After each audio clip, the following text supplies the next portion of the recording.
An appeal for help.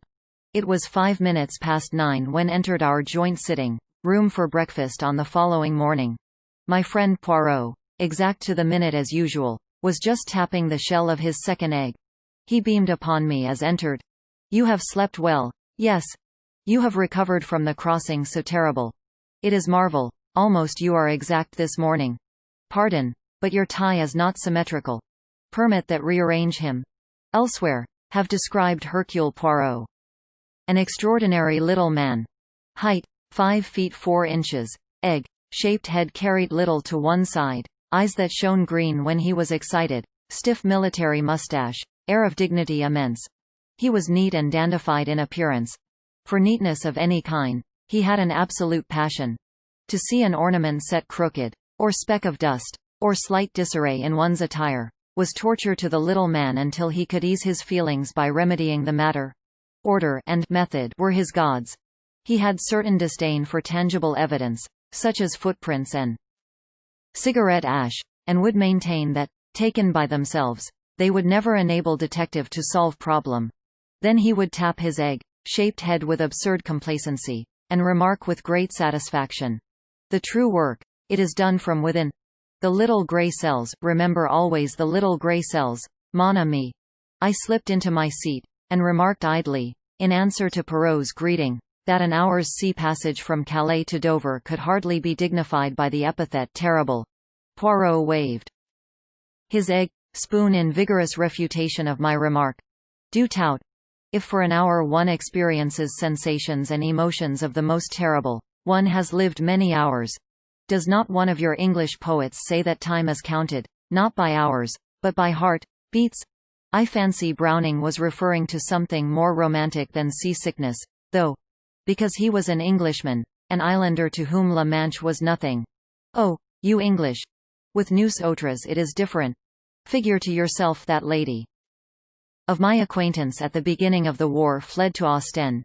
There she had terrible crisis of the nerves. Impossible to escape further except by crossing the sea. And she had horror, mais une horreur, of the sea. What was she to do? Daily les botches were drawing nearer. Imagine to yourself the terrible situation. What did she do? Inquired curiously. Fortunately her husband was Umprique. He was also very calm. The crises of the nerves, they affected him not. Il la importait simplement. Naturally when she reached England she was prostrate, but she still breathed. Poirot shook his head seriously. Composed my face as best could. Suddenly he stiffened and pointed dramatic finger at the toast rack. "Ah, par exemple, c'est trop fort," he cried. "What is it? This piece of toast? You remark him not." He whipped the offender out of the rack, and held it up for me to examine. "Is it square? No. Is it triangle? Again no. Is it even round? No. Is it of any shape remotely pleasing to the eye? What symmetry have we here? None. It's cut from cottage loaf," explained soothingly. Poirot threw me withering glance. "What an intelligence has my friend Hastings!" he exclaimed sarcastically. "Comprehend you not that have forbidden such loaf, a loaf haphazard and shapeless, that no baker should permit himself to bake?" I endeavored to distract his mind. "Anything interesting come by the post." Poirot shook his head with dissatisfied air. "I have not yet examined my letters, but nothing of interest arrives nowadays. The great criminals, the criminals of method, they do not exist. The cases have been employed upon lately were banal to the last degree. In verity am reduced to recovering lost lap dogs for fashionable ladies. The last problem that presented any interest was that intricate little affair of the Yardley diamond, and that was, how many months ago, my friend?" He shook his head despondently, and roared with laughter. "Cheer up, Poirot, the luck will change. Open your letters. For all you know, there may be great case looming on the horizon." Poirot smiled, and taking up the neat little letter opener with which he opened his correspondence he slit the tops of the several envelopes that lay by his plate. "A bill. Another bill. It is that grow extravagant in my old age. Aha. Note from Jap." Yes. Pricked up my ears. The Scotland Yard inspector had more than once introduced us to an interesting case. He merely thanks me, in his fashion, for little point in the Aberystwyth case on which was able to set him right. Am delighted to have been of service to him. How does he thank you? Asked curiously. For knew my Jap. He is kind enough to say that am wonderful sport for my age, and that he was glad to have had the chance of letting me in on the case. This was so typical of Jap, that could not forbear chuckle. Poirot continued to read his correspondence placidly. A suggestion that should give lecture to our local Boy Scouts.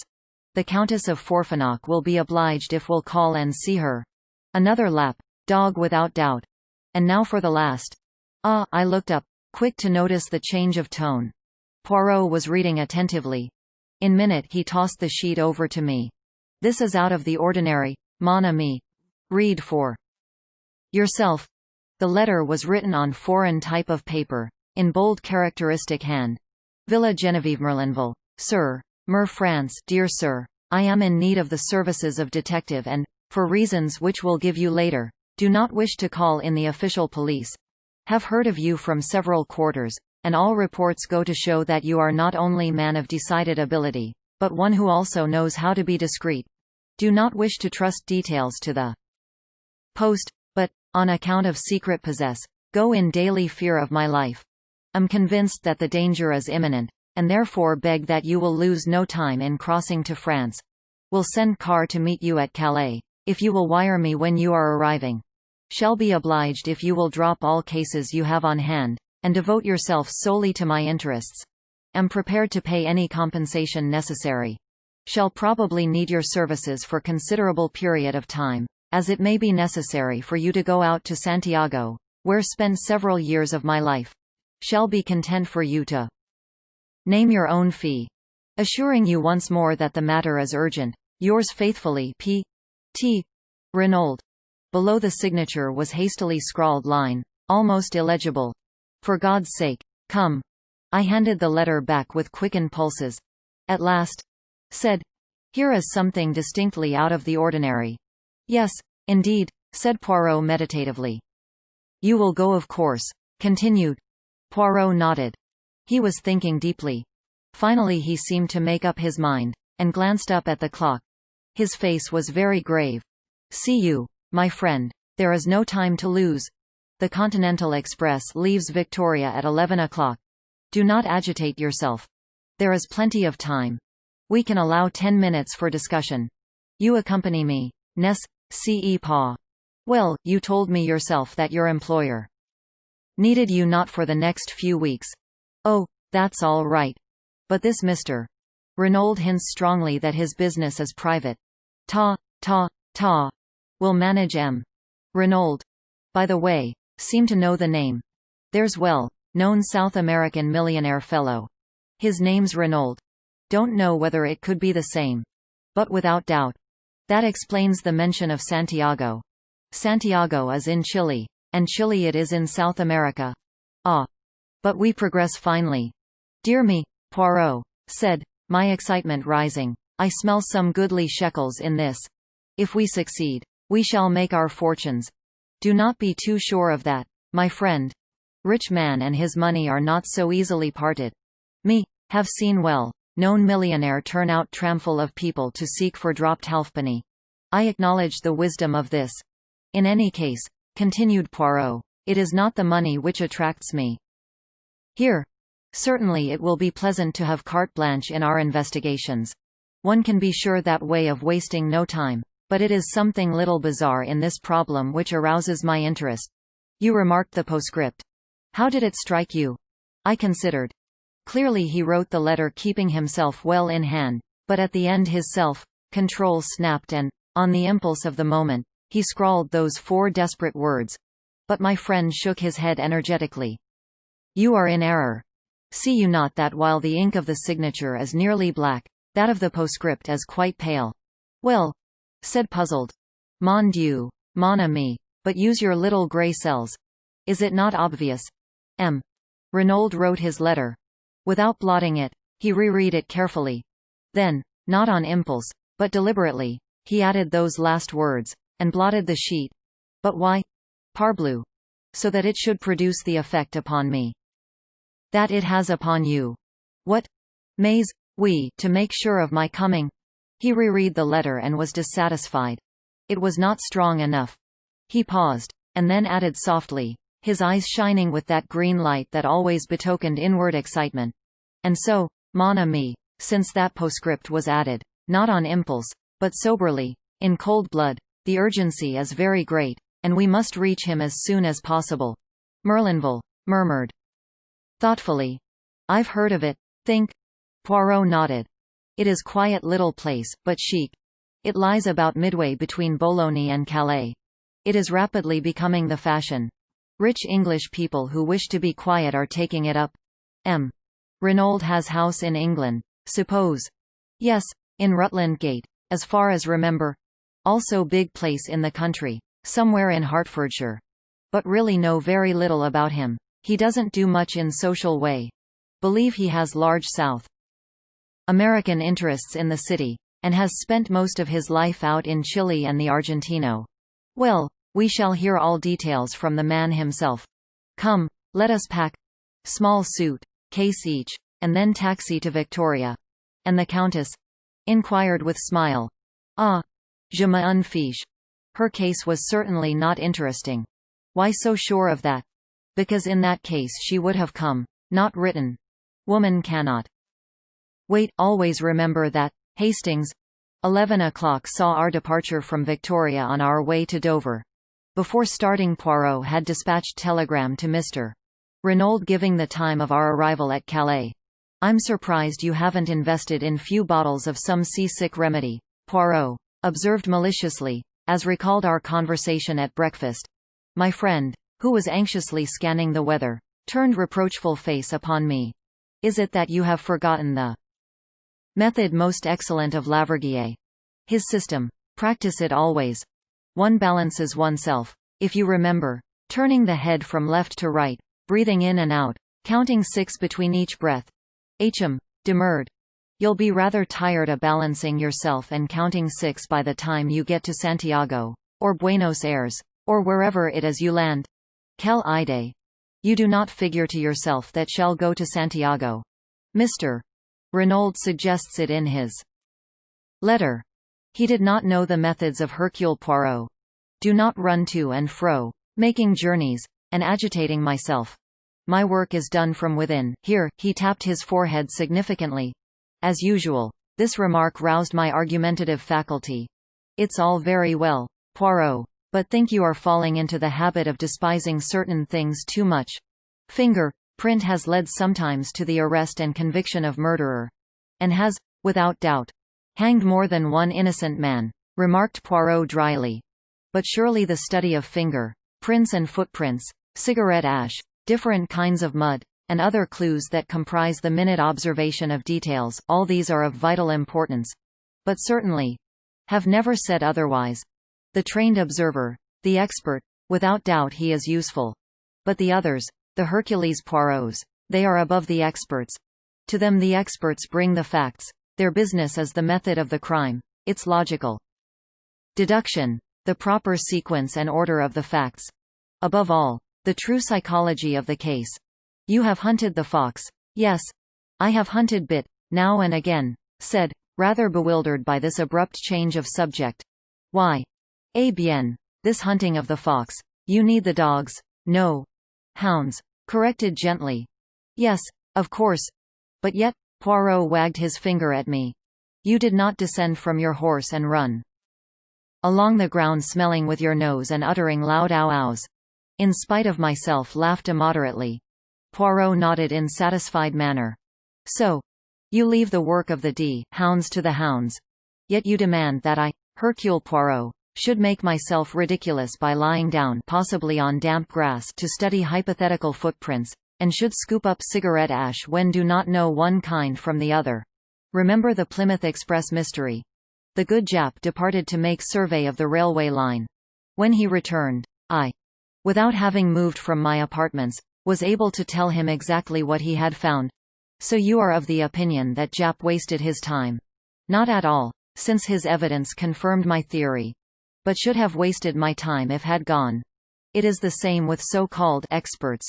Remember the handwriting testimony in the Cavendish case. One counsel's questioning brings out testimony as to the resemblances. The defense brings evidence to show dissimilarity. All the language is very technical. And the result? What we all knew in the first place. The writing was very like that of John Cavendish. And the psychological mind is faced with the question, why? Because it was actually his? Or because someone wished us to think it was his? Answered that question, mon ami, and answered it correctly. And Poirot, having effectually silenced, if not convinced me, leaned back with satisfied air. On the boat, knew better than to disturb my friend's solitude. The weather was gorgeous, and the sea as smooth as the proverbial mill pond. So was hardly surprised to hear that Laverguyre's method had once more justified itself when smiling Poirot joined me on disembarking at Calais. Disappointment was in store for us, as no car had been sent to meet us, but Poirot put this down to his telegram having been delayed in transit. Since it is carte blanche, we will hire car, he said cheerfully. And few minutes later saw us creaking and jolting along, in the most ramshackle of automobiles that ever plied for hire, in the direction of Merlinville. My spirits were at their highest. What gorgeous air! Exclaimed. This promises to be delightful trip. For you, yes. For me, have work to do, remember, at our journey's end. Bah! Said cheerfully. You will discover all. Ensure this Mr. Renaud's safety. Run the wood, be assassins to earth, and all will finish in blaze of glory. You are sanguine, my friend.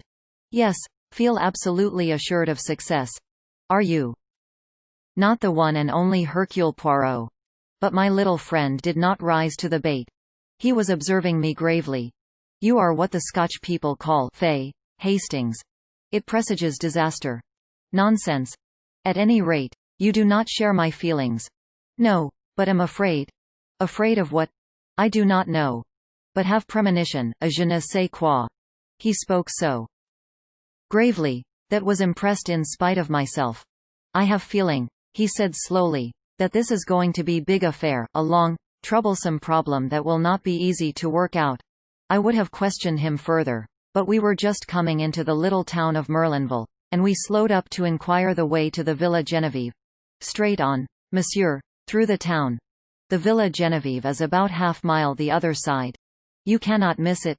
Big villa, overlooking the sea. We thanked our informant, and drove on, leaving the town behind. Fork in the road brought us to second halt. Peasant was trudging towards us, and we waited for him to come up to us in order to ask the way again. There was tiny villa standing right by the road, but it was too small and dilapidated to be the one we wanted. As we waited, the gate of it swung open and girl came out. The peasant was passing us now, and the driver leaned forward from his seat and asked for direction. The Villa Genevieve. Just few steps up this road to the right, monsieur. You could see it if it were not for the curve. The chauffeur thanked him, and started the car again. My eyes were fascinated by the girl who still stood, with one hand on the gate, watching us. Am an admirer of beauty, and here was one whom nobody could have passed without remark. Very tall, with the proportions of young goddess, her uncovered golden head gleaming in the sunlight, swore to myself that she was one of the most beautiful girls had ever seen. As we swung up the rough road, turned my head to look after her. By Jove, Poirot exclaimed, did you see that young goddess? Poirot raised his eyebrows. Ca commence, he murmured. Already you have seen goddess. But, hang it all, wasn't she? Possibly. Did not remark the fact. Surely you noticed her. Mon ami, two people rarely see the same thing.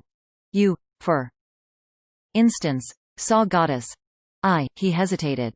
Yes. I saw only girl with anxious eyes, said Poirot gravely. But at that moment we drew up at Big Green Gate, and, simultaneously, we both uttered an exclamation. Before it stood an imposing sergeant de ville. He held up his hand to bar our way. You cannot pass, messieurs. But we wish to see Mr. Renaud cried. We have an appointment. This is his villa, isn't it? Yes, monsieur, but Poirot leaned forward. But what? M. Renaud was murdered this morning.